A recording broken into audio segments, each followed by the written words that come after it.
Welcome to your law बडी। आज हम section 491 को सिंपल लैंग्वेज में समझने वाले हैं। ये सेक्शन बेल बॉन्ड के फॉरफिट हो जाने पर कोर्ट क्या प्रोसीजर फॉलो करती है उसके बारे में डिटेल रूल्स बताता है। अगर आप चैनल पर नए हैं तो चैनल को सब्सक्राइब कर दीजिए और चलिए सेक्शन 491 को समझना शुरू करते हैं।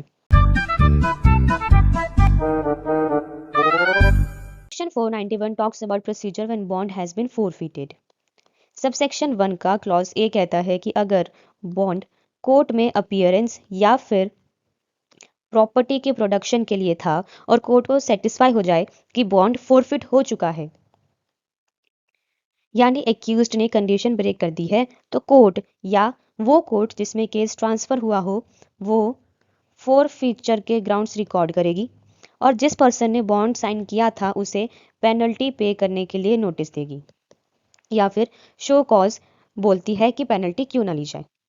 ठीक है, नेक्स्ट हमारे पास है सब क्लॉज बी।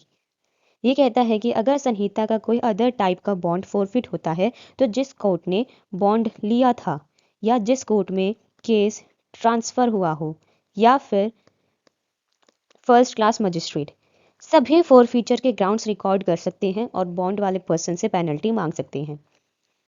नेक्स्ट हमारे पास इसी के साथ है एक एक्सप्लेनेशन। ये एक्सप्लेनेशन कहता है कि अगर बॉन्ड अपीयरेंस या फिर प्रॉपर्टी प्रोडक्शन के लिए था तो वो ऑटोमेटिकली अप्लाई होगा उस कोर्ट पर भी जहां केस ट्रांसफर हो जाए, यानी कोर्ट बदलने से बॉन्ड की रिस्पॉन्सिबिलिटी चेंज नहीं होती है। नेक्स्ट हमारे पास है सबसेक्शन 2। ये कहता है कि अगर एक्यूज्ड या फिर श्योरिटी सफिशिएंट कॉज नहीं दिखाता और पेनल्टी पे नहीं करते हैं तो court penalty as a fine recover करेगी, बिल्कुल नॉर्मल फाइन कलेक्शन की तरह।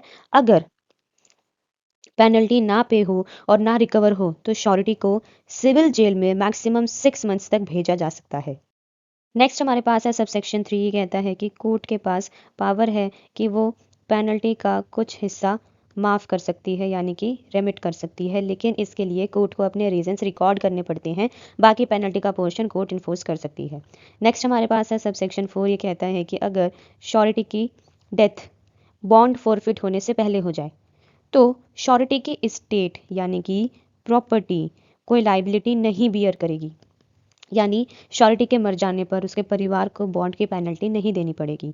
सब सेक्शन 5 जो है ये कहता है कि अगर कोई पर्सन ने सेक्शन 125, 136, 401 के अंडर सिक्योरिटी फर्निश की थी और फिर वो ऐसा ऑफेंस कमिट करता है जिससे उसका बॉन्ड ब्रीच हो जाता है, तो उस ऑफेंस के कन्विक्शन जजमेंट की सर्टिफाइड कॉपी कोर्ट में श्योरिटी के अगेंस्ट एविडेंस के रूप में यूज़ हो सकती है। और जब सर्टिफाइड कॉपी यूज़ होती है कोर्ट प्रिज्यूम करेगी कि एक्यूज्ड ने ऑफेंस कमिट किया है जब तक वो कॉन्ट्ररी प्रूफ ना कर दे। This makes it easier for the court to enforce liability on the sureties. ये था simple explanation of section 491 of PNSS 2023। अगर आपको वीडियो यूजफुल लगा हो तो वीडियो को लाइक करें, शेयर करें और चैनल को सब्सक्राइब करना बिल्कुल भी ना भूलें। Thank you.